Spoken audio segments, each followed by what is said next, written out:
6. Kajian Kitab.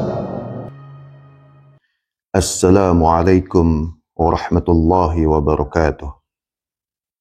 Alhamdulillah, wassalatu wassalamu ala rasulillah, wala hawla wala quwwata illa billah. Amma ba'd. Para pemirsa Jidu Kajian Kitab yang dirahmati Allah, tema yang akan kita bahas pada kesempatan kali ini ialah butir-butir hikmah dalam ibadah salat, yang mana merupakan ibadah yang utama dalam ajaran agama Islam. Sejatinya kita sebagai manusia, makhluk yang Allah ciptakan, itu pasti dengan satu tujuan. Tujuannya apa? Tak lain dan tak bukan adalah untuk beribadah kepada Allah Subhanahu wa Ta'ala. Selaras dengan firman-Nya, A'udzu billahi minasyaitonir rajim. Wa ma khalaqtul jinna wal insa illa liya'budun. Yang artinya wallahu a'lam bil murad. Tidaklah aku ciptakan jin dan manusia kecuali hanya untuk beribadah kepada. Pemirsa Jidu 76 yang dirahmati Allah, pada hakikatnya keseluruhan dari ajaran agama kita, yakni agama Islam, ini adalah merupakan satu kesatuan yang utuh. Tak bisa dipilah-pilah, tak boleh kita tebang pilih dalam menjalankan syariat-syariatnya. Dikala ada syariat yang kita senangi kita jalankan, lalu mengabaikan sebahagian syariat yang tidak kita sukai, baik perintah maupun larangannya, tanpa terkecuali. Ibadah salat adalah merupakan salah satu ibadah yang memiliki banyak keutamaan dan keistimewaan. Dalam Al-Quran terdapat 99 kata yang diulang.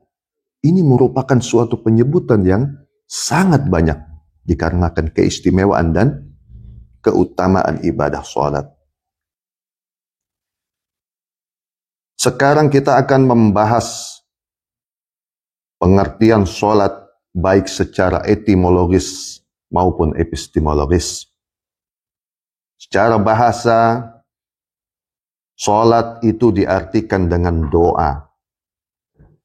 A'udzu billahi minasyaitonir rajim.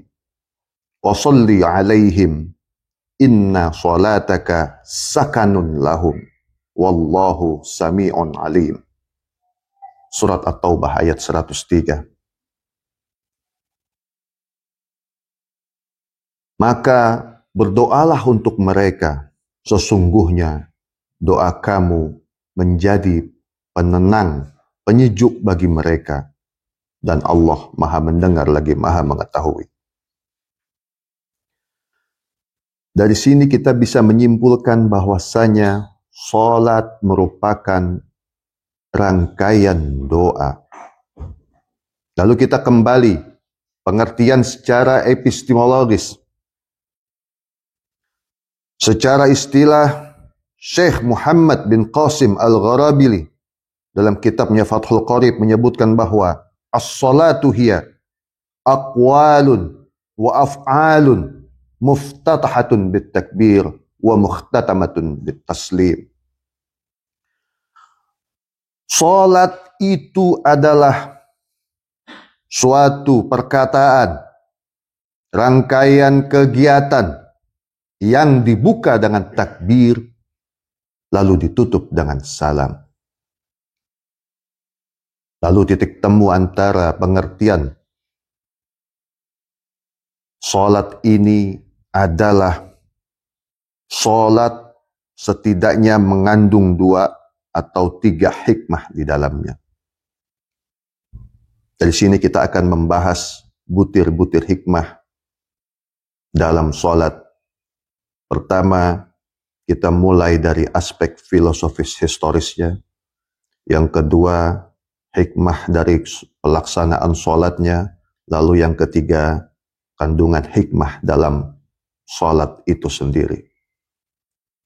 Kita akan mulai butir-butir hikmah ini mulai dari aspek filosofis dan historis. Dari segi historis, kita ketahui bahwa sholat ini merupakan ibadah yang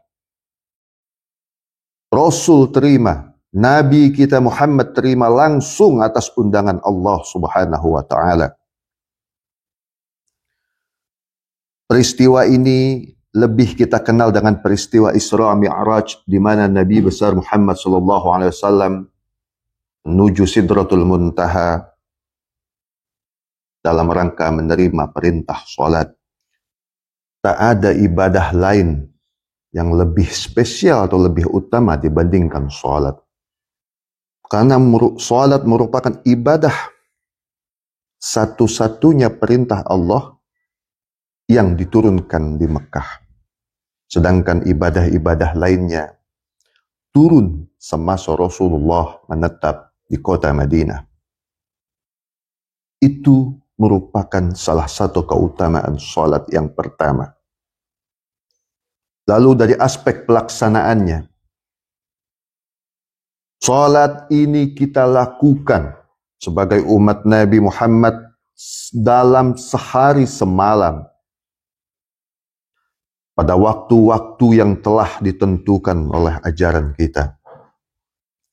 Salat pun merupakan salah satu ibadah yang tidak boleh ditinggalkan. Tidak dapat diwakilkan dalam kondisi apapun. Dan kandungan hikmah yang ketiga ialah salat ini mempunyai nilai kepatuhan kepada pemimpin. Di dalam sholat ada imam dan ada makmum. Pemimpin wajib memperhatikan jamaahnya. Ini bisa kita lihat ketika imam mengucapkan sawwu sufufakum. Luruskanlah shaf kalian. Lurus dan rapatkanlah shaf kalian. Ini merupakan bentuk atau ciri perhatian pemimpin dalam kepemimpinannya. Begitu juga dalam sholat, makmum harus mengikuti imamnya. Sebagian ulama mengatakan bahwasanya sholat itu seperti ikan dan air. Ikan tidak akan hidup tanpa adanya air. Itulah makna atau hikmah dalam sholat. Jadi agama kita ini tidak akan sempurna.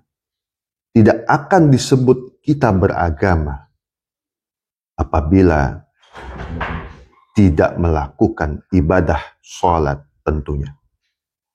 Semoga hikmah sholat yang tadi kita sampaikan dapat kita renungi dan resapi.